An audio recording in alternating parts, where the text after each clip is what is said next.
I was also like pinching myself. It's just kind of like, sometimes when you're an actor, you're also a fan, so I can relate to fans because I'm also a fan. So you're just like, I can't believe I'm in the same room with Steve Martin. And I even felt that like yesterday. I'm like, I can't believe I'm in the room with the Breakfast Club. Like, how did I meet these people? This is really cool. Please welcome Austin Powers, Twin Peaks, and so much more, the one and only Heather Graham.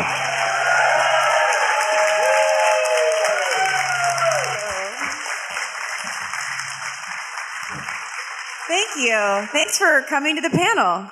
Thanks for coming. Is it first time in the area? Yes. It's a cool city. I definitely want to come back sometime and explore it. Have you been doing many Comic-Cons lately? No, this is my first one. I was a bit nervous. Yay! They're a great bunch of folks. I know. It's really a nice atmosphere. So I got some questions for you, and then we're going to take some from the audience. So the first one I have is you work with some really cutting-edge directors, real groundbreaking cinema. What was your experience like with David Lynch on Twin Peaks? Well, I was a fan of the show, and I was obsessed with it, and I auditioned for this commercial, Obsession Perfume, and that's how I met David Lynch, and I did this commercial with Benicio del Toro, and he was doing some other ones with the actors from Twin Peaks, and then I got asked to be in Twin Peaks, and I was so excited, and to be honest, I had a crush on Kyle MacLachlan, so it was fun. What was the set like? I mean, was it a lot of improvisation? I mean, he's known to do a lot of interesting things on the fly. Well, I was in the second season, so it was kind of later on in the story, but I was excited I got to be in the Red Room and speak backwards. So I had to practice speaking backwards. So when you saw the show after you finished it and you watched it, was it different from when you filmed it, or was it pretty much true to what you thought the whole thing was when you read the script? It was the same. It was the same. There wasn't a lot of improvisation. Okay. I want to talk to you about Gus Van Sant now in Drugstore Cowboy. You guys seen Drugstore Cowboy? It's rather a dark film. It's rather a dark and unusual film. What were your thoughts when you first read a script like that? Well, I think I was 18 years old, and basically it was the first art film I had ever done, and I was really excited to work with Matt Dillon. I mean, he was huge. And it was just, that was only my second movie. So I was just so excited to get any job in any movie. And that was also Gus Van Sant's first movie. Wow.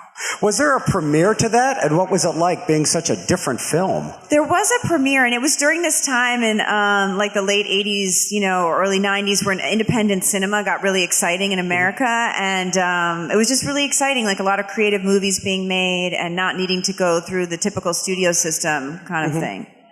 And what was Gus Van Sant's directorial style like, say, compared to David Lynch? I actually worked with Gus before David. Okay. But anyway, Gus he doesn't say a lot, I think he just casts really well, and he's really quiet, and it just was cool being in Portland, and he just set the stage, and it was just so cool, and really set the mood, and then he doesn't really direct that much. Huh. So you obviously just working with some really cutting-edge directors. Another one would be Paul Thomas Anderson, your work on Boogie Nights. How did the role of Roller Girl come about? Well, I auditioned for it, and, I think they were trying to get more famous actors at that time. I wasn't very famous, and then I got the part, and I remember I went to meet him at La Poubelle in LA, and we were sitting at this bar, and he just was like, I want to tell you got the part, and Mark Wahlberg came over. He's like, here, I want to introduce you to Mark Wahlberg, and so it was very exciting, that was a very exciting moment of my career, because I went from auditioning for roles and trying to get cast to starting to get just offered parts and to make more money, and it was very, very exciting. What were your thoughts when you first read a script like that, and did you know it was going to be as huge as it was in the theaters? Well, I think at that time it was sort of more taboo subject matter to be making a movie about the porn industry. So some people were thinking that, maybe this is too weird to make a movie about this. But I thought the script was so good. It really is. And I was really excited about it. And the cast was amazing, even though a lot of those people were discovered in that movie. So was the script much different than the film at the end, or does... I mean, the script was, the script was great, and it's still in the movie. He did let people, improvise and stuff, but definitely like the whole structure of the script is the same. Mm-hmm. Let's get to the lighter films. Okay. Talk about your work on The Hangover, Swingers, and especially Austin Powers. Now, being that they're more fun films, are they more fun to make or less, or more challenging? I mean, to be honest, like all movies are like very long hours. So, but yeah, working on Austin Powers, it was very fun because Mike always wants to make everyone laugh, and he would always make the crew laugh, and he was just really, obviously a super funny person. But still, it's like, you do the same joke over and over like 12 times. So by that, you are working hard, even though he's, making everyone laugh.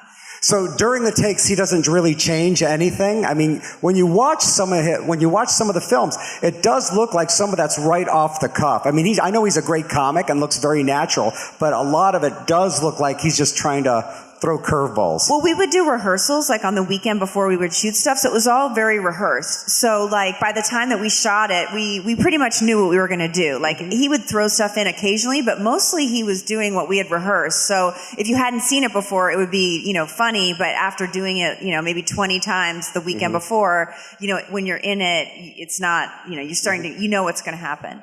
And when did you know at what time there was going to be a sequel from that film? Well, it was a sequel, the one that I was in, because the Elizabeth Hurley version is the first one, and then they did do a sequel. And then, to be honest, I actually did a scene in the third one that they ended up cutting out. But I'm just really grateful to be in that film.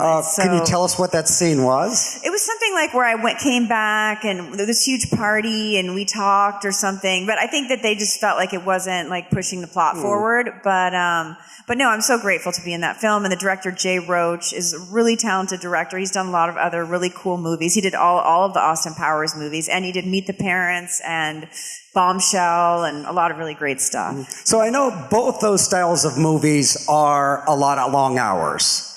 Do you prefer the serious roles or the comedic roles? I mean, what makes... Well, when I first started, I think I really wanted to be in really serious movies, but now, like, the more that I do it, I really love comedy because that's what I like watching, and but I love them both, so I love both. Mm-hmm. What are you currently up to now? We're going to get to questions to the audience in just a minute, but is there anything you'd like to talk about as far as what you're doing currently or in the future that you can give us hints at? Okay, yeah. Well, I did this Netflix Christmas movie that came out over Christmas, and it did really well on Netflix. It's called Best Christmas Ever. And I did a horror film that's available now on Shudder. It's called A Suitable Flesh, and that's doing well. It's got really good reviews and stuff. And I did a Western called A Place of Bones, and that actually is coming out in August, and it just got named by Screen Rant as one of the top Westerns to watch this year. And then I just directed a movie. It's called Chosen Family, and hopefully it'll come out later this year. We're just doing a film festival run right now. We're going to different film festivals. And I also just shot a Western with Stephen Dorff and Nicolas Cage called Gunslingers. We just shot that last month. There's a lot of stuff. Can you tell us about... And wait, lastly, I am pitching a TV show, so send me some good vibes to make it with my friend. She's the showrunner of this really cool Netflix show called Ginny and Georgia, and it's this book by Leanne Moriarty, who did Big Little Lies, called The Hypnotist Love Story. So, before we get to the questions, what directors influenced you in your directing style? Any directors that you worked with that I really like the way this person directs, I want to borrow some of that? Well, Sidney Pollack. I really like Sidney Pollack, and I love the movie Little Miss Sunshine, and there's so many good people. It's hard to think of it sometimes. Well, Billy Wilder, and so many good directors. Yeah, so this is a pretty stellar list. If you got a question, please raise your hand. Kyle's going to come around. Hi, and thanks for coming. Just want to know, do you have any personal recollections or funny stories from Boogie Nights, working with Burt Reynolds? Did he seem to be on board at the time? And any personal memories you could show?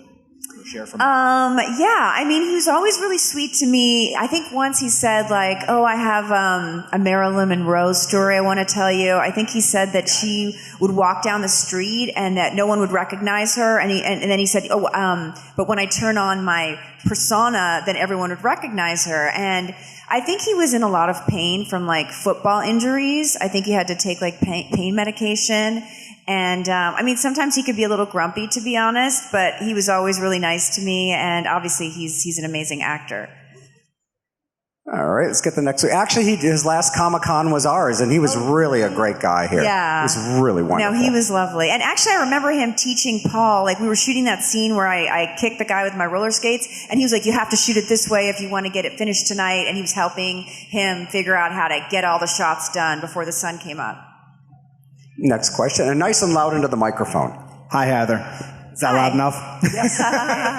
My favorite movie that you're in is From Hell with Johnny Depp back in the early 2000s. So what was it like working on a set recreating Jack the Ripper, as well as working with British royalty like Ian Holm and Robbie Coltrane? Well, I was so excited, obviously, to be an actor and, to get to work with Johnny Depp, especially at that moment. It was so exciting. And basically, we went to London and we walked the streets where it really happened and where Jack the Ripper really, the stories were originated. But we shot it in Prague, so they built this whole set in Prague that was amazing. And basically, it was the summer and we were shooting at night and there weren't that many hours of dark. So we would get there and just wait for it to get dark. And then when the minute was dark, we had to try to shoot everything really fast before the sun came back up. I don't know if those are the kind of stories you wanted, but okay. All right, another question here.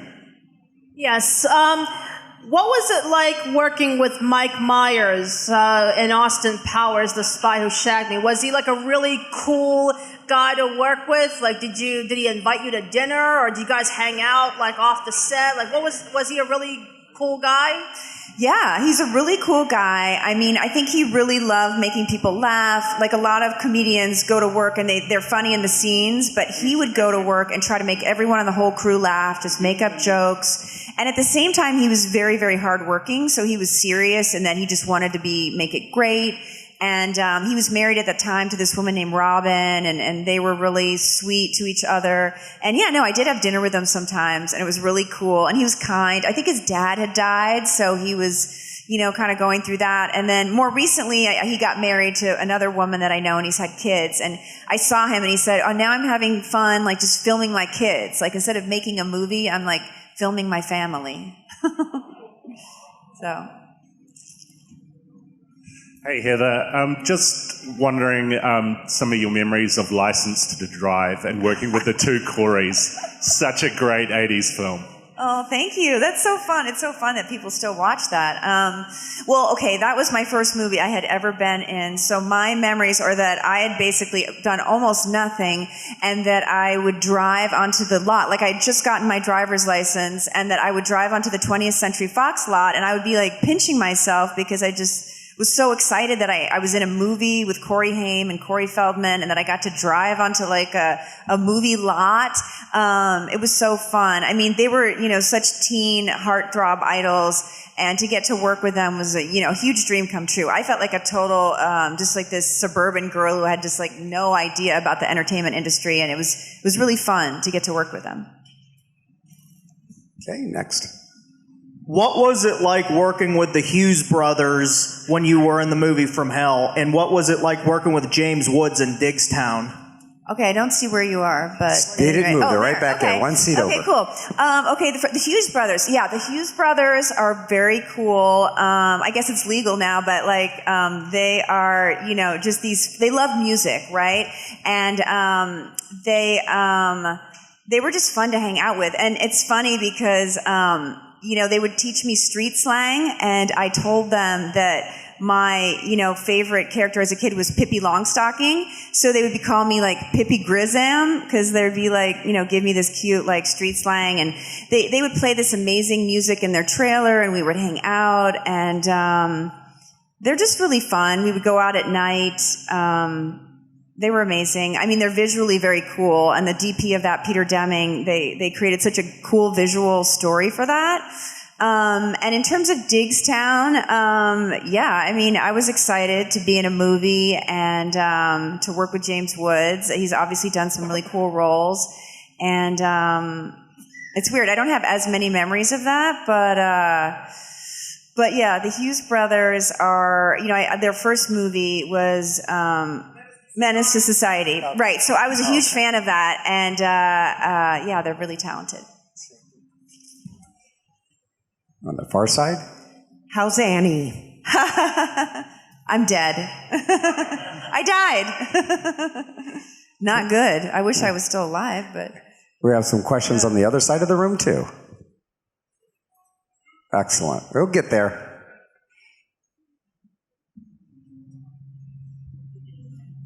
Hi, how you doing?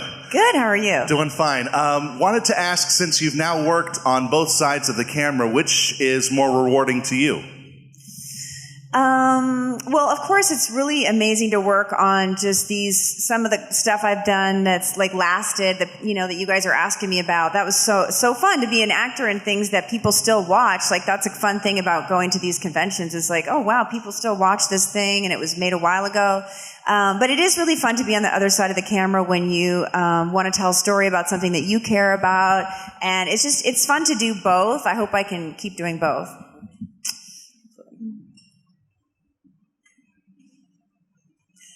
Hi, how are you? Good, how are you? Good.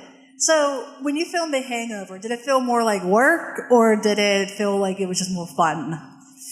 Well, I was really excited to work with Todd because he had done Old School, which was so funny. But, it feels like work in the way that as an actor, I think sometimes, you're nervous, you want to do a good job. And at that time, really, none of those actors were that famous. Ed Helms was on The Office, but Bradley wasn't really as famous, and Zach wasn't as famous. But yeah, it's fun to work with improv comedians because there was a lot of improvisation and they would make stuff up, and you definitely would not want to be cracking up from all the funny stuff they would come up with. Hi, Heather. Hi. I had a silly question for you. Every actor and actress that we've had have all had stories about props going missing or costumes that came home. Oh. What's yours? Okay. All right. Well, there were 2 pairs of roller skates on Boogie Nights, and they gave me a pair to keep, and I kept it all these years. And recently I moved, and I was looking, and I was like, oh my gosh, should I throw these away? Should I donate them? Blah, blah, blah. And, somebody I'd met through one of these conventions was like, oh, I'll buy them from you. And then basically my agent asked the Academy Museum if they wanted them, and now they said they're going to put it in the Academy Museum. So my stolen or given prop is going to be in the museum, so I'm excited. Yeah.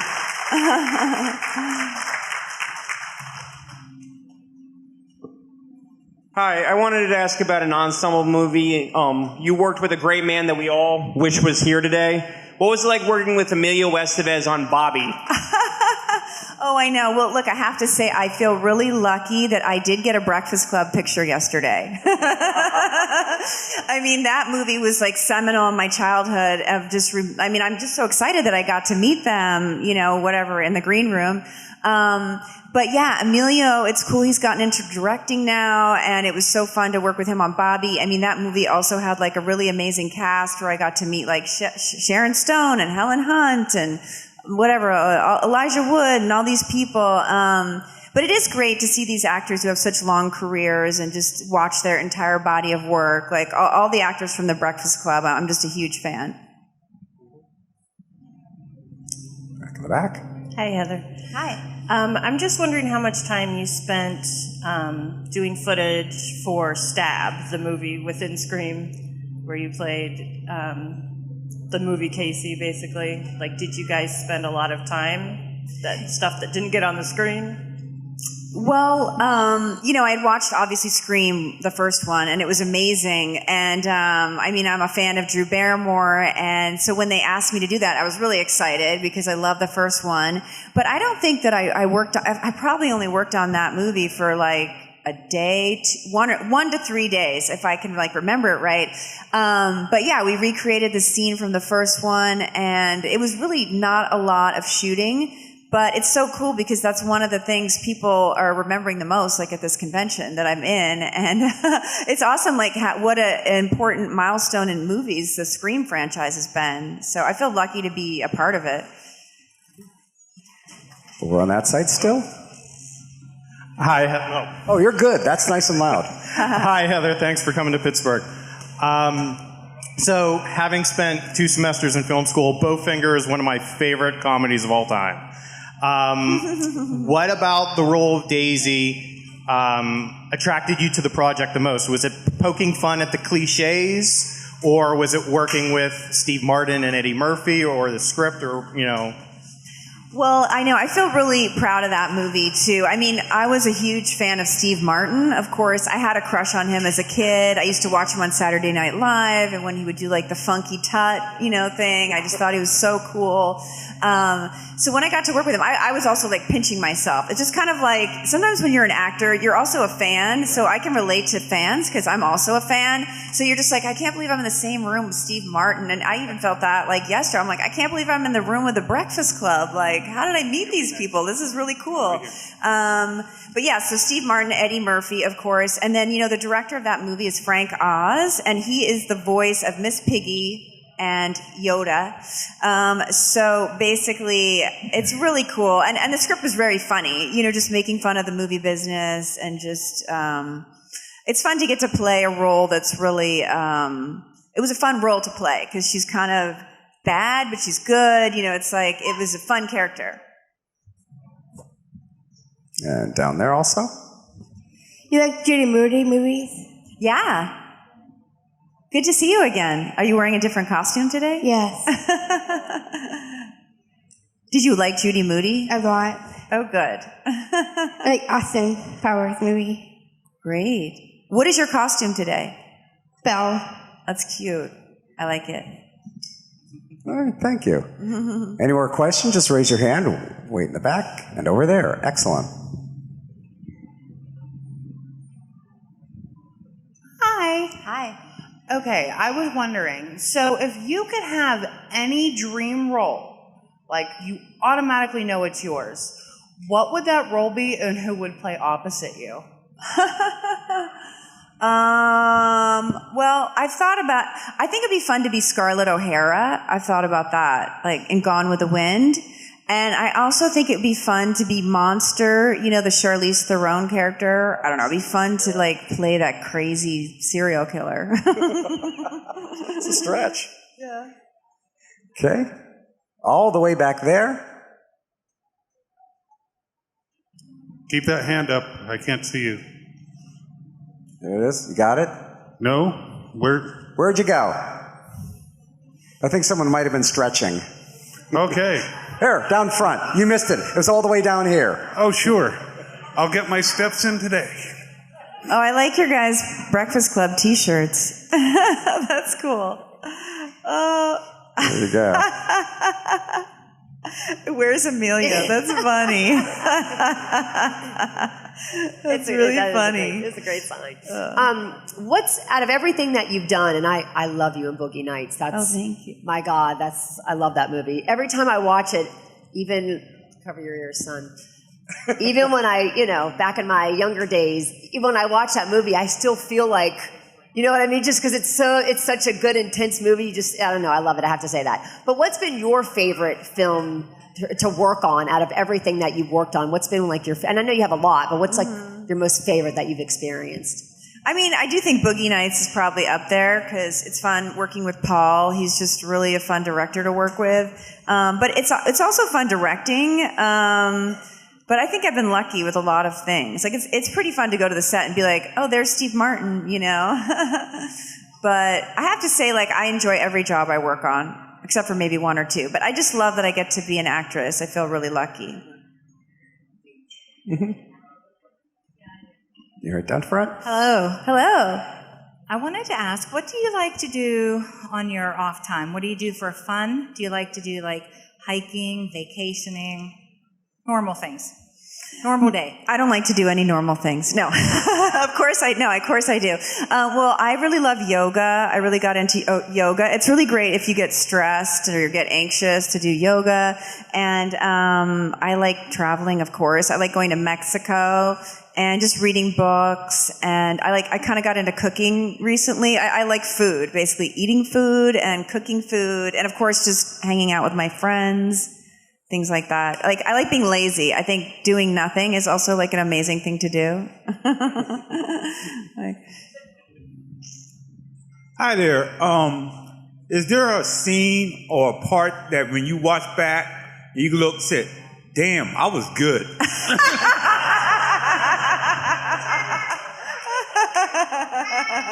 Oh, that is so funny. That's funny. Well, yeah, because, as an actress, it's easy to get in your head and get insecure. Yeah, I mean, it's funny. Well, the other day someone was playing like a scene from Twin Peaks to me, and I remember just thinking you're so young. I think I was like 21 or something, but I kind of felt like I don't know if I know what I'm doing, but I was like, actually, I was pretty good, But it is cool, like these movies that people remember that that people bring up in this, like your guys are talking about it. I'm like, well, I guess if you remember it, like 20 years later, it was good. So, but thanks for your question. It's funny. Okay, and one over here. I did like when I was in Boogie Nights and I got to do that scene with Julianne and kick the guy with a roller skate. That was fun. Yeah. Hi, welcome to Pittsburgh, the Berg. Thank you. I have one serious question to ask you. In regards to all the roles that you have played, which I'm a fan of, which is the hardest one? People can act, but people can't get into the character. What is your hardest character that you had to play? I mean, I don't know if I would say that there's one that's the hardest, because I love doing things that are challenging. I would say that being an actor, the hardest thing is you really sit around waiting a long time. So you're waiting on the set, and sometimes they set up the lights, so you could be waiting for 7 hours for them to use you. So you're trying to stay focused in your room or whatever, and then suddenly you're up, and then you go, and then it's 20 minutes later, you're done. So basically you have to be so focused and ready to do that scene, but you don't really know when it's going to be. So it's kind of like being a sprinter, because you're just when am I going to do this scene? And you're just sitting around. Sometimes you fall asleep, and then it's 3 a.m, and they're now you're up, So I don't know if it's a specific role, but just it's hard working on movies is a long hours. Sometimes you work 16 hours a day. It can be a really long day. And toward the back. Hi, Heather. Hi. I absolutely love you. I love you in License to Drive. I was just wondering, do you have any memories of working on the movie Shout with Jamie Walters?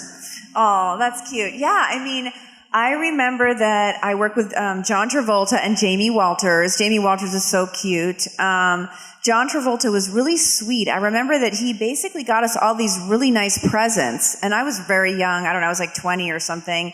And he was giving us all these Tiffany's pens. And I just thought, wow, these entertainment industry people are so fancy with their fancy presents. And, but Jamie Walters is sweet. It's just fun. When you're I didn't grow up in the business. None of my family's in the business. Nobody I knew was in the business. So if you're just a normal person and suddenly you're getting cast and being on a movie set, it's pretty exciting to just feel oh my gosh, I got into the movies. This is really hard to do, and I just feel grateful that I did.